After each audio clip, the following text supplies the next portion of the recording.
All right. Hi, good morning, everybody. This is Virginia Muskis, the referral diva with BNI Mid-America. And this show is called Get Connected. And this is where business people go to get great information about how to expand their network and grow their influence. So today I am super excited to have Karen Goodman with Circle Properties on the show today. And the reason I invited her was not only because she's a fabulous real estate agent, like that's a total given, but because in the past 90 days, Karen has added probably, 100 people to her network, and she has sponsored 9 new BNI members. So for those of you who are watching her from BNI and you're wanting to know, well, how do I bring more people to the team? How do I benefit my referral team by finding the people that they need to know and bringing them to them? That's really what Karen's doing. So she's listening for cues from her fellow teammates.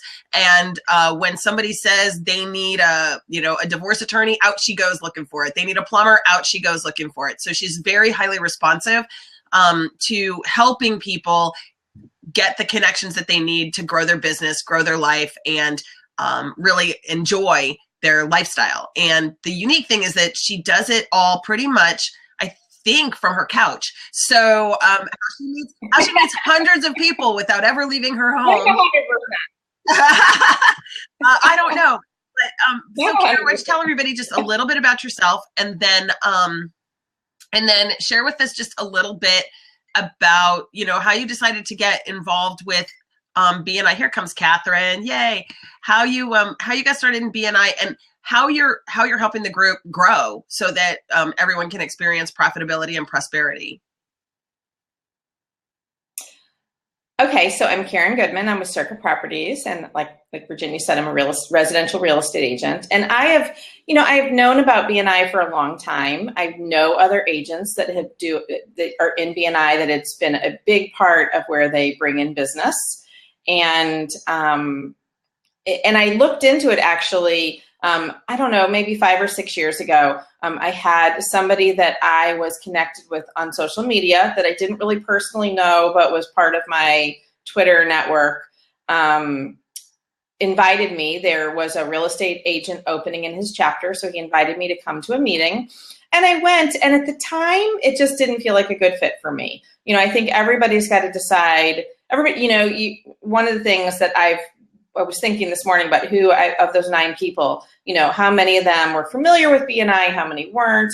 And what I realized was not a single one of them was somebody I had to convince that BNI was a good choice, who was already familiar with it and kind of was initially coming in saying, I don't want to do BNI. So I think people have to be ready for it. And at the time when I first got introduced, I just wasn't ready for it. I felt like I had this really strong network of people that I already was using for referrals, and I just wasn't prepared at that point in time to open myself up and try somebody new that was in the group. So it wasn't right for me. I moved on. I did other things. And a few months, I guess it was the middle of last year, I got an email from my broker who said that the woman that does the accounting for our group was helping start a new chapter. And if anybody at the brokerage was interested, we should reach out to Jill. And so I immediately thought, you know what, the time is right. I already know what BNI is about. It wasn't right before, but I'm ready for it now. Are you saying somebody's saying I need to do a refresh? You're good. Oh, no. I think you're okay. I can see you fine. Okay. So I went to that meeting, and, there was a couple of people that were trying to start up a chapter, and and one of the things that I really loved right off the bat was I met Virginia and I met Jill, who I had never met before. I mean, she was the person that sponsored me, and this is a perfect example. You don't have to know the person that sponsors you. She reached out to the real estate broker that she does work for. He sent an email to his whole company. I responded. We met at that first meeting. And I went to that meeting, and Virginia and Jill immediately knew that they wanted me to be involved with BNI because of my energy and the fact that I talk and talk and talk. And but they didn't feel like that particular group was probably going to be a really good fit with me, the personalities and just the vibe. It was really energy. They were a little laid back. They were all very like holistic, which is great, right? Which wellness. Is great. I want to birth babies in a swimming pool, people, and that's just not me. I'm like, let's get it done. And so the energy vibe wasn't there, and I loved the fact that they recognized that and came to me and said, we want you to help work with us to launch a chapter. So that's what we've been doing, and that's how I got involved. So, and you asked me to talk about something different, and I went off on a tangent. Okay. So here's the thing. Building a BNI chapter, a lot of people think it's really hard. I don't think it's particularly hard. I think it takes the same amount of time and the same amount of effort to build a BNI group as it does to belong to one, because the time that you want to spend developing relationships that grow the trust enough for you to then be able to tap into their network takes time. And so I think one of the things that's really, really interesting, and I actually am now sort of sharing this across my like with my BNI peeps, right? That, what if you just took 15, 20 minutes a day, 2 or 3 days a week, and just went on a little treasure hunt to find new people, either that you're missing from your network, people you need that could refer you or that you could refer back to, or that someone that needs to meet. And when you make it all about somebody else, you become like really prolific. Something shifts when you don't make it about yourself, when you're not thinking, ooh, I want to be a customer. I want to be a there she is. I don't know what I did. I apologize. Don't worry about it. Good morning. Okay, so what I wanted you to talk about a little bit, Karen, is I really believe that okay, so Joe Sweeney wrote a book. It's called Networking as a Contact Sport. And in networking as a contact sport, what Joe Sweeney says is that networking is the art of developing relationships for the purpose of getting things done. So it's the art of adding people to your network, developing relationships, and then working collaboratively to accomplish things, whether those are business things, whether those are philanthropic things, whether those are personal things. Anytime we can bring a group of people together who have a common focus and then collaborate to make something happen, right? And what I find is that like 80% of small businesses fail within the first 5 years or something like that, right? And Josh Turner's got a whole theory about that. And I think he's onto something. It really comes down to this one simple thing. I think if we're under-networked, business is hard. If we're super networked and we have an expansive network, everything is easier. Everything is easier when you have friends who are willing to help you, right? And so you've really taken the challenge over the past like 4 months or so. I kind of don't count December because but yeah, so you kind of took that challenge to say, okay, I'm gonna go expand my network and expand my influence. And so the two things that I'm really interested in is, since you started the process, because we haven't launched yet, since you started the process, how many new listings have you got? How much has this referral team helped you? And secondly, how has just the act of prospecting helped you in your business? We'll get into the how you're doing it in a bit. Yeah. So we haven't launched yet, and we haven't been through kind of all the training of how to do BNI and how to do referrals and how to pre-qualify referrals. And we haven't done any of that. We're not doing one-on-ones yet. I think a few people might be, but I'm not, because my goal is, when somebody calls me and says, do you want to do a one-on-one? I say, I'd rather focus on us getting to where we need to be so we can launch, then we can. So I'm not doing them yet. So I'm, I haven't gotten any new business from the group yet, but that's okay for me. I have had one of the members, one of our attorneys has called me a couple of times to find out if there's something I could help with. And actually, that's not true. I did get, he did send me something that isn't something I can help with, but in the real estate world, that's okay, because real estate agents pay referral fees to each other. Mm-hmm. So I hooked him up with another agent who can help, and when it closes, she's going to pay me a referral fee. So I do have something in the works. Excuse me, 1 second. Karen, I think you need to refresh, honey, because you have a poor internet signal. And okay. Yeah. You can also lock that extra seat if you want to. Okay. So people don't keep trying to pop in. There you go. Yeah, guys, we'll open the seat for questions in just a little bit. So if you see the little call-in button, that would put you up on the screen into the interview. Oh, we lost Karen. And we'll do that in a little bit. But right now, I really want to chat with our guests. So guys, meet Catherine Hubbard. She is with Avon Fundraising. She is an amazing networker and has a great story about how increasing her network and her referral team has helped her to, I'm going to open these seats. There we go. Cause I don't think Karen's going to be able to get in. Excuse me. She's just really done a whole lot of cool things with Avon, such that she's had tremendous growth in her business through the power of her networking, and is being called to speak on national stages and on doing national calls and helping her fellow Avon spouse really build their network and build a successful business, which is really her dream. She's building a legacy business, which I think is super cool. So Kathy, why don't you just let everybody know a little bit about yourself? Well, good morning. I am Kathy Hubbard. I'm an Avon independent sales representative. I am helping to support my now 16-year-old daughter build a business that she'll inherit. This was actually her idea.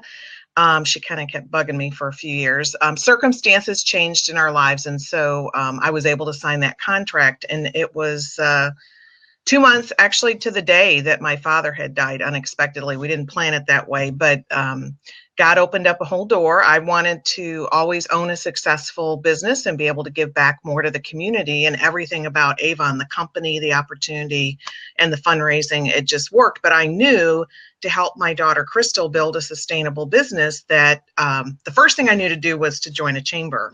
And I joined the chamber. We had immediate success, but I was very appreciative that a real estate agent, thought about me and invited me to a BNI chapter meeting. I'd never heard of BNI before, and I was sold on it. It just wasn't the right day and week for me.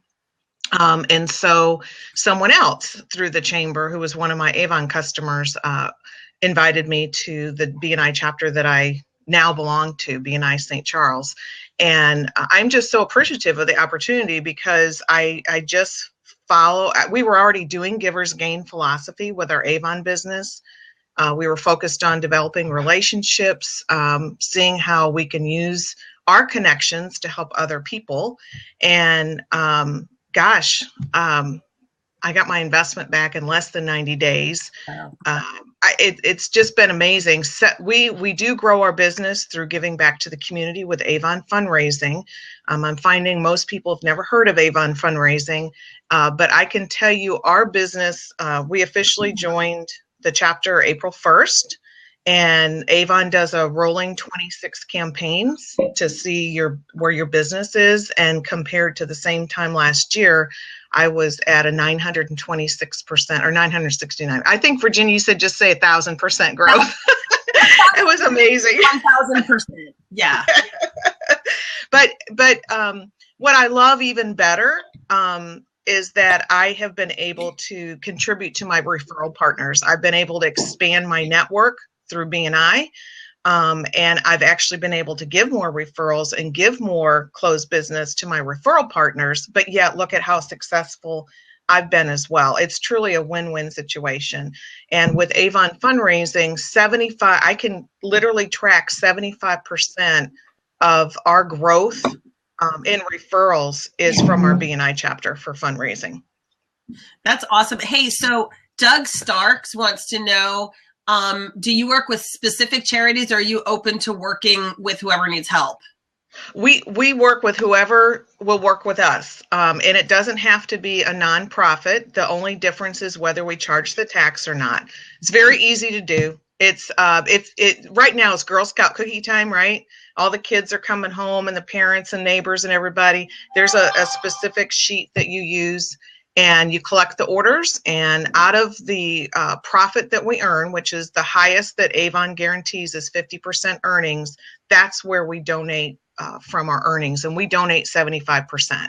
We donate high because you're going out and collecting the orders. So yes, we will work with anybody who will work with us. That's great. That's great. So, so I think what I was saying about you, Kathy, before you came on board was that what impressed me was on Thursday, watching you work that room. We were at a Northwest Chamber function here in the St. Louis area, and there were like 300 people at this luncheon. I mean, Brian Goldman does such a great job, right? Yes. And people together and motivating people and animating people and engaging people. But it was great, and it was so wonderful because I was able to really send a lot of people your way. There's that lady that does the recliners for breast cancer. Yes. Well, I was like, you need to meet the Avon lady, you know. So it was really super fun. But what impressed me the most was on Friday, sitting with you and having you pull out this baggie of cards and saying, like, okay, so this person needs to do this and needs to meet these people, and, you know. And it just struck me that I think the reason that both you and Karen are as successful in networking, really adding people to your network, expanding your influence for the purpose of getting things done, is that you live the giver's gain philosophy, which is your eyes are not on you. I don't know that I've ever, well, I can't say ever, because I mean, I'm sure we've probably had some conversation at some time that started with, I'm really frustrated because that's just human nature, right? But for the most part, when you guys are out connecting, you really are not like, hi, will you be my client? You should buy Avon. Do you have a house to list? Like, you're not. I mean, it would be kind of really silly for Karen to walk around and be like, do you need to list your house? Do you need to list your house? Do you need to list your house? But it's the equivalent of, you know, do you want to buy some perfume? Do you want to buy some perfume? Do you want to buy, which is what we see a lot. We talked about that last week with Brennan Scanlon about the networking disconnect. So what's really cool about you guys is that you have this other focus, and in doing that, you are adding people to your network, and everybody's grateful to you, right? Because you're out there helping. So well, and I just want to add to that, you know, especially as somebody that is still working on building my chapter. And I'm out there kind of having conversations and putting it out on Facebook and putting it out in social media, that I am looking for people who want to grow their business and who need to, and so in the process of typing out that little paragraph for Facebook that says, do you know anybody who, and I'm not even saying I'm saying, do you know anybody who needs to get hired or needs to sell something in order to, make money? I am helping build a chapter for people that need to do that so that we can work, together to build our businesses.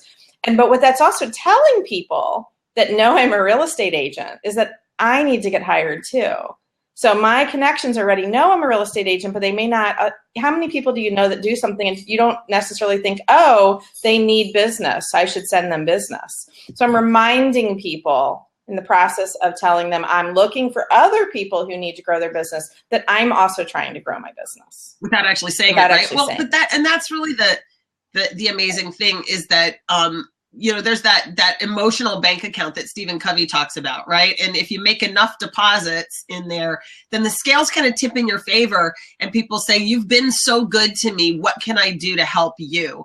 And that's the moment. And Catherine, you and I talked about this, didn't we? When we were at the table, I said, the big issue there is you better know what you need, because when the scale, you never know when that scale is going to tip in your favor and the person's going to say, you've done so much for me. How can I help you? And 9 times out of 10, this has been my answer. I'll let you know. Totally you missed it. Like, opportunity gone. No, nothing more. I actually, though, I can't remember who I was talking with the other day, and I said, well, so how can I help you? And he goes, oh, I'm putting this, he said, I'm keeping this one in the bank, and you're just going to have to struggle with the imbalance for a little bit. And it was really the first time that I had to be like in referral imbalance. And I have a lot of anxiety. Like, I got to find a referral for this person. I love that. Because I was like, referral anxiety, and so, one other thing about this is, I was in a BNI chapter, and there's a guy there, and I really liked him, and he was trying to get his business going. And so I had all kinds of connections and referrals, and I helped him grow his business. But he just wasn't in a business that would naturally be sending people back to a business coach, because he was doing a business to consumer business. And so he kept saying, how can I help you? How can I help you? And then one day there was a hay shortage, and I couldn't find hay for my horses. And so I stood up and I said, listen, I need nothing for my business, but my horses are going to go to the glue factory if I can't find hay for the winter. And he stood up and he's like, I got a hay guy. And he was so happy. And I was happy, and my horses were happy. But it's not always, referrals aren't always about business. Referrals can be a tool for alleviating problems and stress, minimizing the time you have to spend solving certain other kinds of problems, so that you can get on with your business, right? Like if I have to take 10 hours of my life finding hay, then that's 10 hours. And my horses are important, right? Like their little lives depend on me. So the time I have to spend trying to find a way to make sure that make it through the winter, I can't work on my business because their well-being takes priority. So he saved me days and days and days of work by finding me the hay. So I think that's another interesting piece about referrals.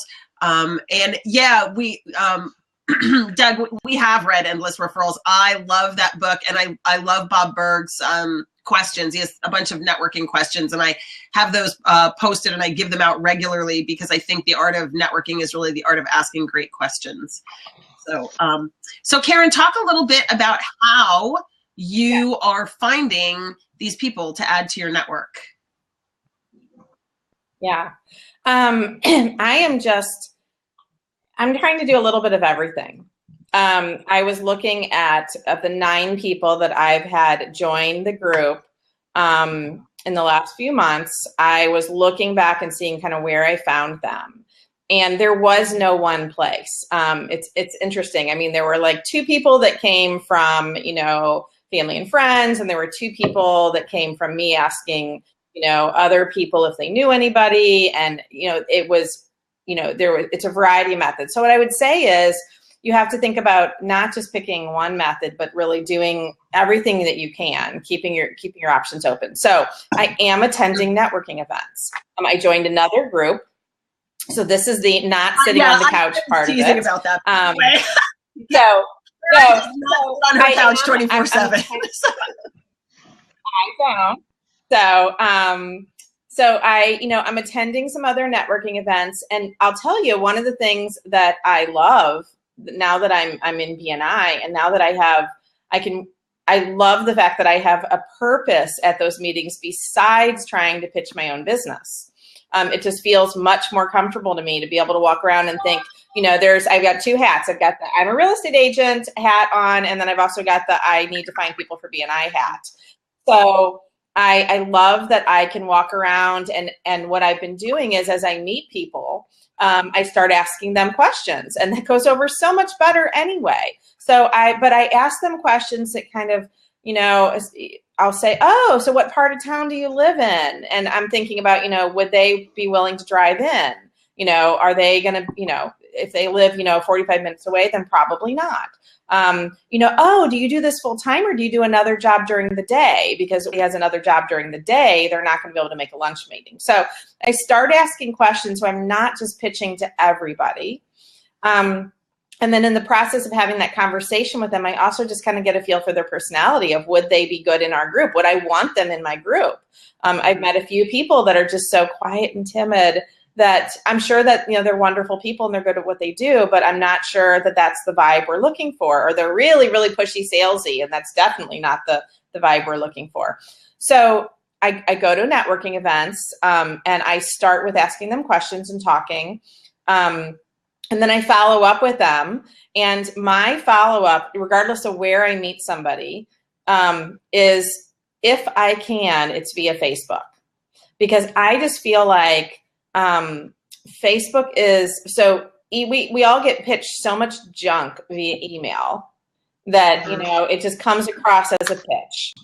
So, I don't want to do it by email if I can help it. I hate calling people on the phone. I know Virginia keeps trying to get our group to call people on the phone, and I know it works. I hate doing it. I hate calling people on the phone that I don't know to ask them for something. So I would much prefer just to go onto Facebook chat, see if I can find them on Facebook, if I can, friend them, and then as soon as they accept, shoot them a little message. It feels less threatening. People are really receptive to it. If they're active on Facebook, they will absolutely respond and give you an answer to your questions. And that's the other piece. I'm also using Facebook extensively, along with LinkedIn and Nextday and some other social networks. But Facebook has been the primary one that's had success. So I'm going into Facebook. I am posting publicly on my timeline, and I always post publicly so that people can tag people that I'm not friends with. Because if you post and the privacy settings are set for your friends or friends of friends, and they can't always tag people. So I'll post, my referral group is looking for a chiropractor, or my referral group is looking for a divorce attorney. And by the way, we are. So if you know any of those in the Brentwood, Maplewood, Webster area that would like to grow their business by referral with an awesome referral team, we all have aching backs, and we have backs to refer to a chiropractor. So, and we got 2 members that way. So one of those members came from, I posted that we were looking for an estate attorney, along with like 2 or 3 other things. I didn't just say we're looking for anybody. I listed 2 or 3. And one of the things I listed that time was an estate attorney, and somebody tagged Tom, and Tom has joined our group. And I had never met Tom before, and I don't think Tom had heard of BNI before.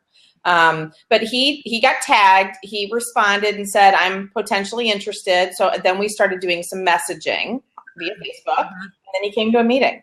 And then also Dan, our video production guy, I've never posted and said,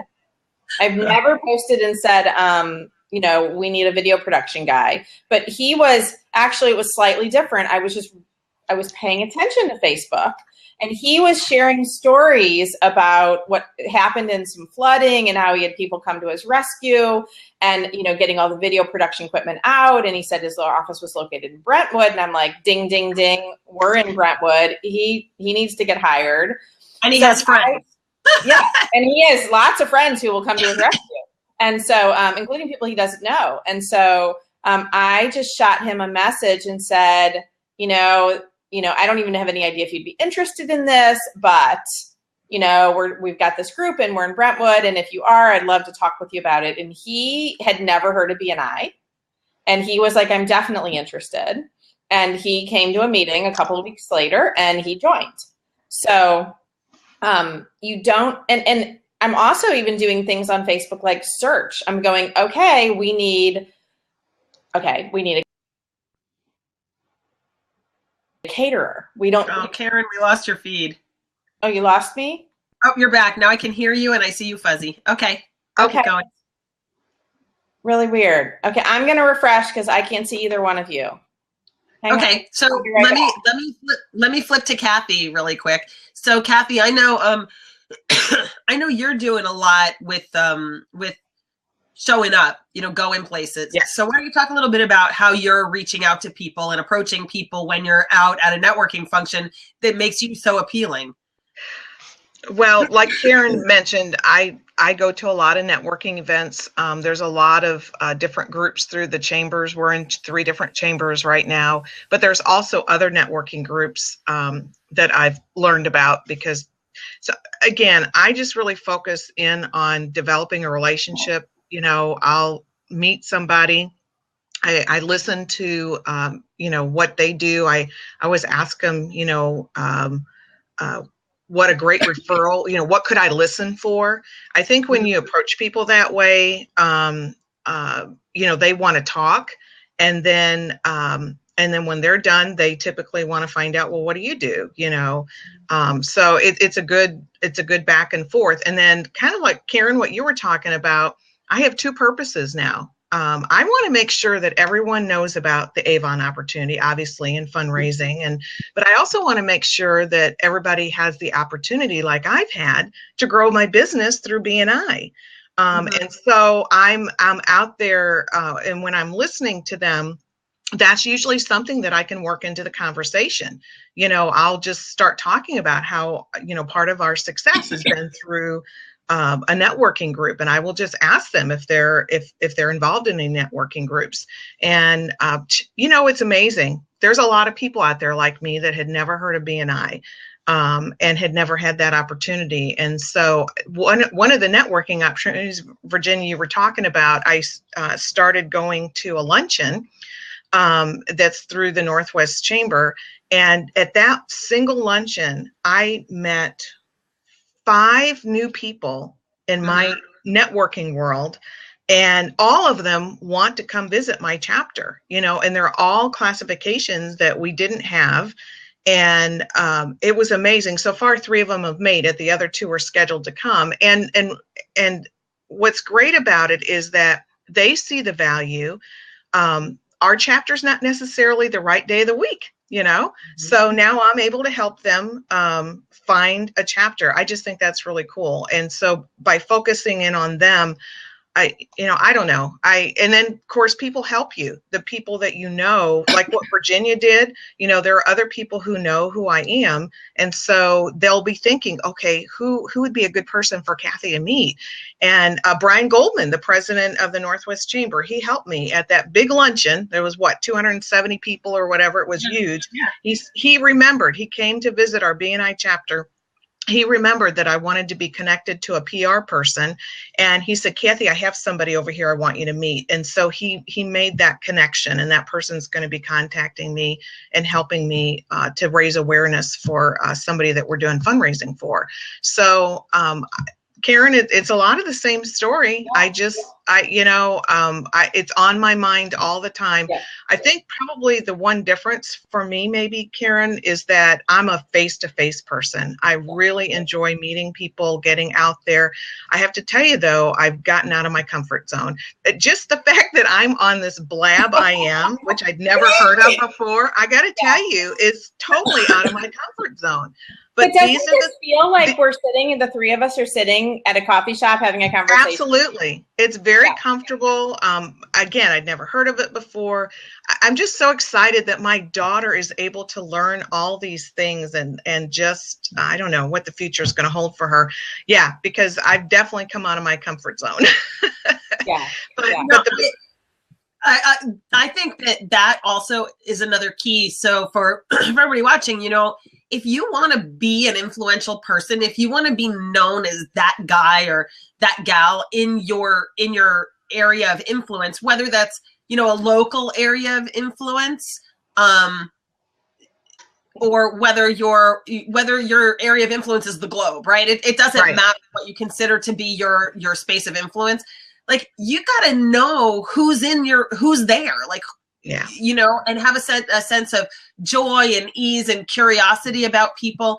And I think a lot of the struggle in networking, I mean, there's some very practical things, which I'll share in a minute, some things that I know I just picked up from you and Karen that you haven't really articulated, but I just think about, I don't want to be pushy, or I don't want people, I'm a private person, or, we all have our privacy settings, right? And some of us have fewer privacy needs than others. But I think when you really take the eye off yourself and you really look at what's going on, hey, who are you? What's going on in your life? I mean, there are times when people ask me what I do. And this is the best thing you can ever say to people when they say, what do? You say, I connect the people I meet to the people I know. Who do you need to know? Oh, gosh, that's great. That's great. What do? I connect the people I meet to the people I know. Who do you need to know? And then people will say, how do you make money doing that? And I usually say, it falls on me from heaven. It rains on me from heaven, right? Like, that's my answer. It rains on me from heaven. I don't know, but I just know that if I'm taking care of you, if God put you in my place, like you're sitting in front of me right now, it's because I have something or know someone, or there's something we're supposed to accomplish in this 30 seconds, minute, 7 minutes, however long we're together. We're supposed to get something done. So, did you wake up this morning with a need on your heart? Did you wake up this morning with a prayer on your heart? I think when you start looking at other people and saying, I'm going to do something today that's going to change your life. And that could be invite you to a BNI meeting. It could be introduce you to Kathy Hubbard or Karen Goodman. Karen, it's introducing you to Randy, whatever, right? Like that's my, when I'm doing that, I don't always do it because I'm not that magnificent of a person, honestly, but I'm not that magnanimous all the time. I sometimes like get all stuck in a place of, why isn't this working or whatever. But when I get out of my own way and I just start saying to people, who do you need to know? What's on your mind? What do you need? What'd you pray for last night? Those questions, although they can be quite intimate, most people will answer them to some extent, right? And give you enough information that you can help them. And then you're starting to connect people and refer people, and people, it's like the hay, right? Like, it wasn't intrusive for this guy to introduce me to a hay guy. I needed hay. It was an express need. So it wasn't pushy for him to say, you should meet my hay guy. 5 weeks earlier, if he had said, you should meet my hay guy, you should meet my hay guy. Or if I'd met the hay guy and he had said, you should buy my hay, I'd have been like, I don't need your stuff. I got a guy. Right. So it just depends on when you're catching people as to how well you'll be able to help them. I guess the other thing that I heard you guys say, and correct me if I'm wrong, is you guys actually have kind of a plan. You don't show up empty-minded to a networking event. You go with a plan. So Catherine, you just went, yes, absolutely. So why don't you talk a little bit about networking with a plan? Well, part of what I do is I'm thinking about who are the people that I believe I'm going to be meeting. I have an idea because I've either been to that networking group before, or if it's the first time I've been, I still have some information about that networking group. And so I have in my head that, number one, I want to meet new people. And I obviously want to reconnect with people that I do know. But I really want to meet new people. I want to see if there's people in my network that I can share with them and help their business grow. And then they're going to remember me. And there's going to be a time where I know this group could use some help fundraising, and then they're going to remember me. And so that's usually my plan is if I walk away with reconnecting with people I already know and meeting at least one new person and helping at least one new person add somebody to their network that they didn't already have, to me, that's a huge success. Mm-hmm. It's typically much more than that, but to me, that's a success, and so, and I also go, if it's a function where, because some of these are lunches or networking at a restaurant or something, I want to sit down at a table with people I don't know, mm-hmm.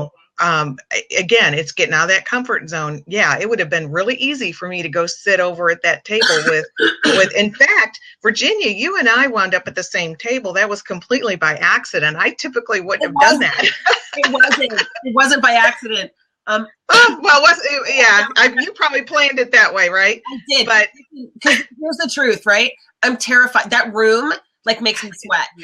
Go into a Northwest Chamber luncheon. I love Brian. I love everybody. I love it. But I am so energy, noise, whatever sensitive. And there's so many people in the room and I literally get panic attacks. So I always look to sit at a table with someone to my left, which is your heart side, to my left that I know, because I get really stressed.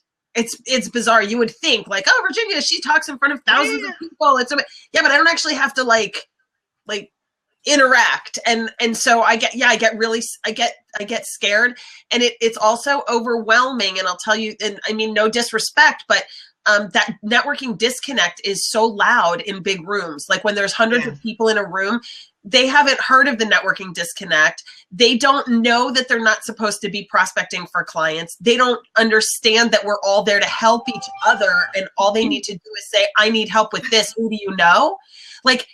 I need help. Who do you know is way different than you should buy my socks. And so it gets really overwhelming to be sort of chased down like that for me personally, which is why this works for me, right? Because there are folks watching. Some of you are going to hit me up on Twitter. If you're in the St. Louis area, we'll probably end up having coffee.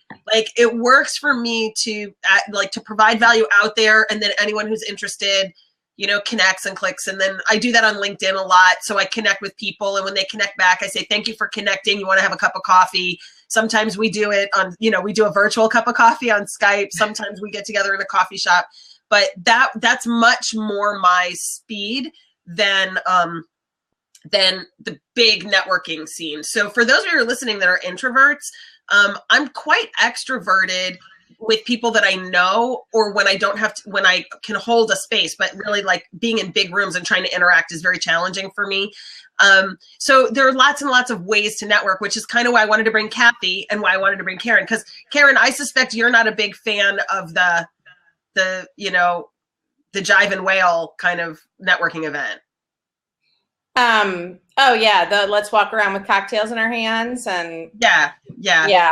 No, I'm not, because I've gone to so many of them and everybody is just trying to sell you office supplies or trying to sell you whatever. And, that's not, and I can make small talk with anybody, but that's not why I'm there. So, I just don't find them effective. So I really like networking events where it's clear that the purpose is, business networking.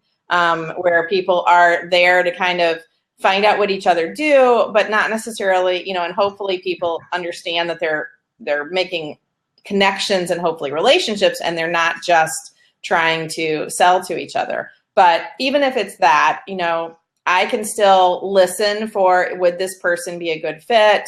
Is there somebody I can connect them to?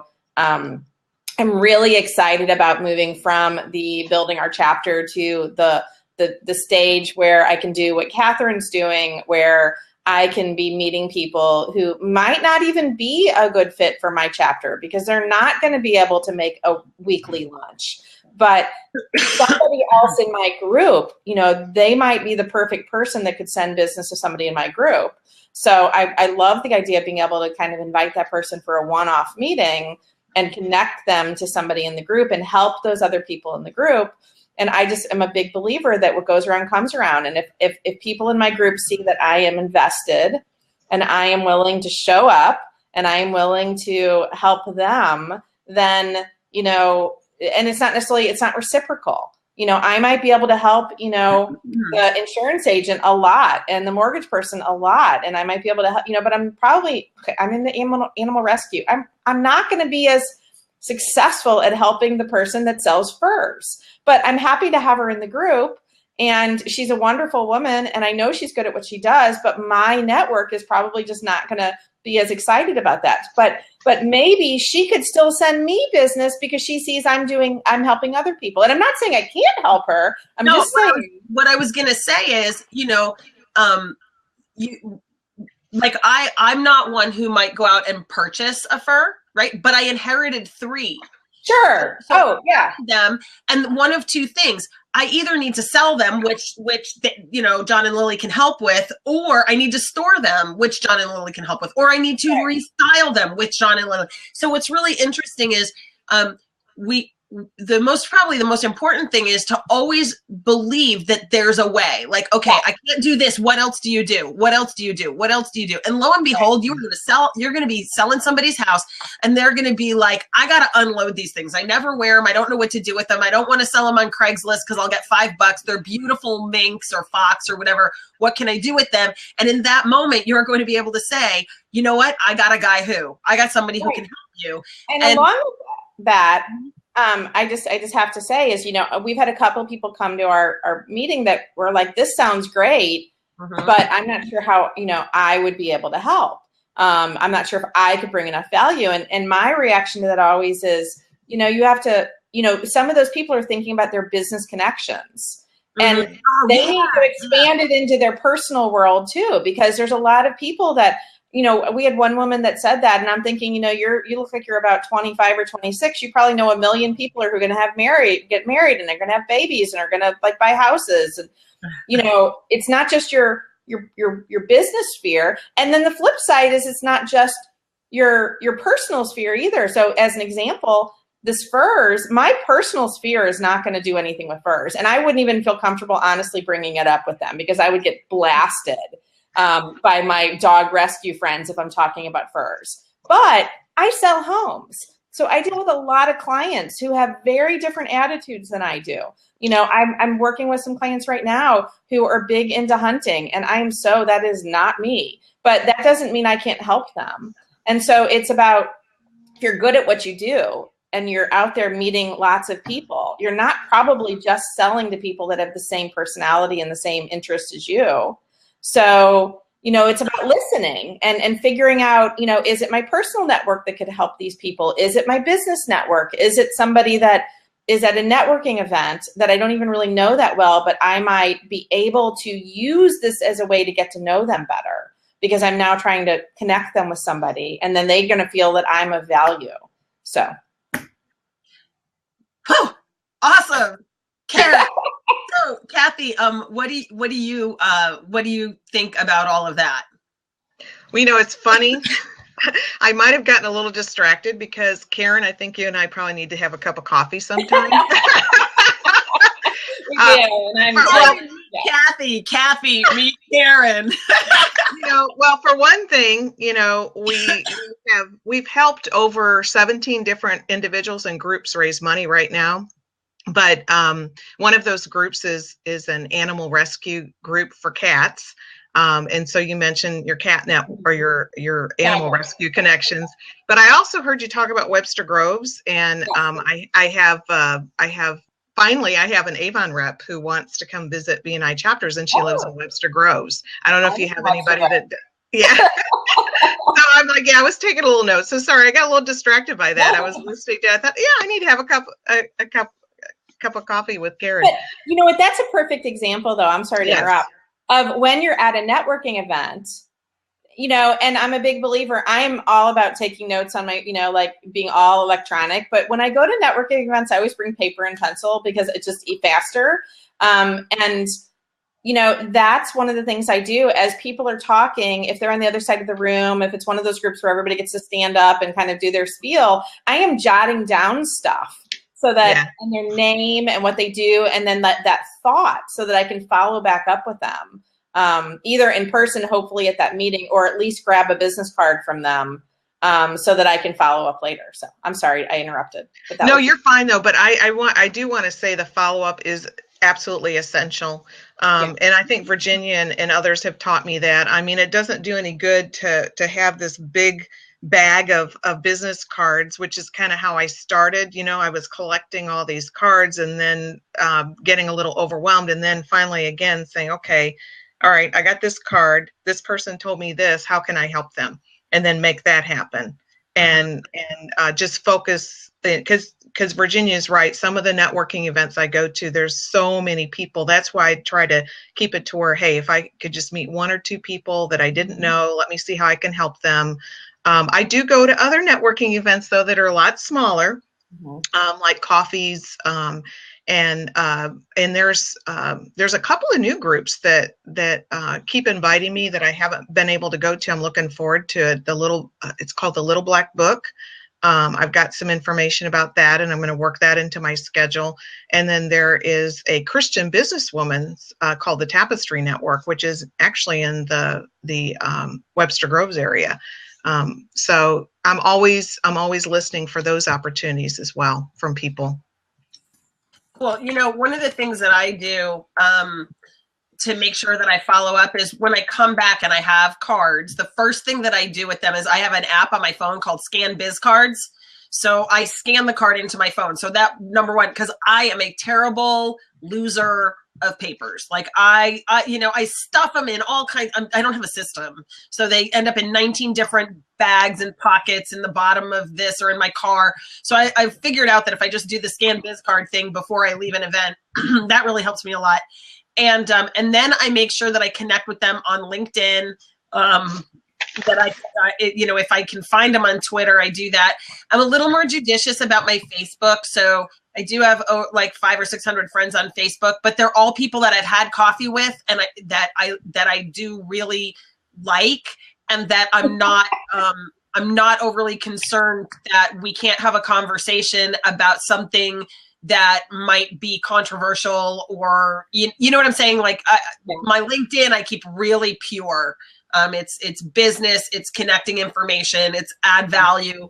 Facebook is it's kind of like my reality me, and where I'm not as I'm not as careful, and so I will say to everybody, like I'll connect on Twitter and I'll connect on LinkedIn. In most places, Facebook, I have to at least have had a conversation with you, met you in person, had a cup of coffee with you, something. I've got I've got a lot of friends that on Facebook, and it's interesting sometimes the level of discourse. If we were in a conversation, you could probably see it was heated.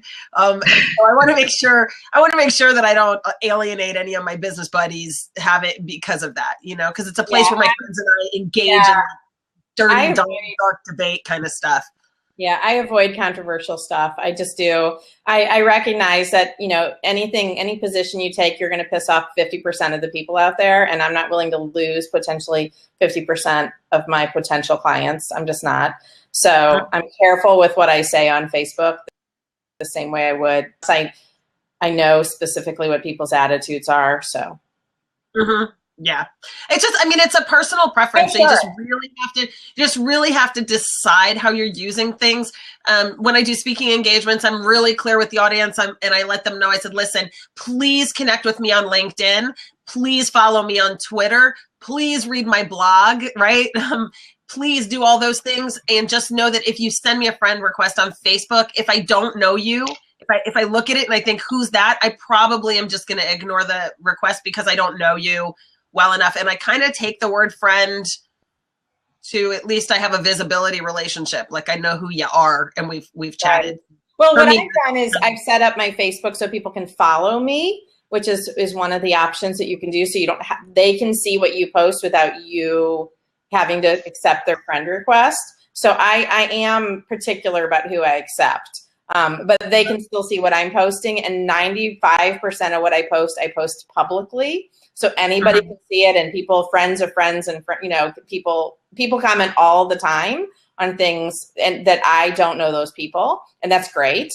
But then when I do want to post something that I just don't want the world to see, then I change that. I specifically change that privacy setting for that post to friends, and then I change it back. So, but agree. I think it's, everybody, with social media, everybody has to decide what they're comfortable with. I use social media really, really heavily to meet people and to connect with people and to take that I think however you follow up, whether your natural inclination is let's go have a coffee, or it's let's have a phone call, or if it's Facebook, I think whatever, you have to pick something that works for you, and so that you can develop relationships. And so I don't think that there's a right or a wrong way to do it. It's what works for you and what feels natural and what's working. So. Perfect. Well, listen, we just have a couple of minutes left, and I have a couple of questions. So you guys take a stab at this one from Matt Sherman. Hi, Matt. Thanks for this question. Would it be beneficial to be sent a list of 10 to 30 people who are going to the same networking event beforehand so you can set up meetings with like-minded people? My answer to that is, yeah, that would be totally awesome, except in my experience, it's very difficult to get that list. I have yet to be able to really, unless I have a good, tight relationship. Like if I call Brian Goldman and I say, who's going that I need to meet, Brian will tell me, but he's unlikely to send me a list. I don't even know if they publish the guest list on their website or social media. So yeah, that would be awesome. The alternative is to call the organizer and say, I need to meet these kinds of people. Are they going to be there? And get the answer that way. So that's my answer to that. And my answer would be it depends. I think of course it would be beneficial to be able to check people out in advance via LinkedIn or Facebook and see what they do, and see, and to be able to pick out a couple of people that you specifically want to meet. And depending upon how people are signing up for that event, you may be able to figure some of that out. Think about how many times you've signed up for something on like Eventbrite or Evite or one of those. And sometimes they show you the other people who are attending. Sometimes they don't. So if they are showing you the people that are attending, absolutely, you could take a look and see who's attending and see if you could pick people out. I think that, might be more advantageous actually at a smaller event where you're likely to be able to find that person. If there's 300 people in the room, that's just a hard event, because even if you pick somebody out, like, how are you going to find that person? And you don't want to be a stalker. So I got to tell you, have you ever been to the Northwest Chamber, Karen? Okay. I will tell you, you can walk into the Northwest Chamber and say, hi, I need to meet Barney Rubble. And they have ambassadors who'd be like, oh yeah, Barney Rubble, he's right over here. Come on. It's amazing. Like I'm going to get Brian Goldman on here for an interview. He's great. Yes. And he gets it. And he's got a model that is just jazzing everybody. So it's super, super fabulous. So Kathy, what's your answer to Matt? And then we're going to, well, obviously, yes, it would be great to get them ahead of time, but I will tell you, with the Northwest Chamber, they have a first and third Tuesday lunch, and I went for the first time, and I walked away with a list. So sometimes, even if you can't get the list ahead of time, you can get the list at the networking event. The other thing that I really enjoyed with the West St. Louis County Chambers, they had a coffee, which there was maybe about 50 people there, and everybody had a chance to talk just like we do at a BNI chapter for about a minute, and then you knew who was there. So I thought that was very creative. So I think even if you can't get the list ahead of time, depending upon the event, they may make it easy for you in one way so that you know who you'll be able to go and connect with. Yeah. And so one thing I would say is that these are the kinds of suggestions that are really helpful to the organizers of networking events, because if you're going to organize a networking event, the point is you want people to meet each other and connect for the purpose of solving problems and doing business together. So, if you find that you are a member of a networking group and the connecting isn't happening, it might be a good time to sit down with the chamber director or the organizer of that group and say, hey, I think we could do better connecting.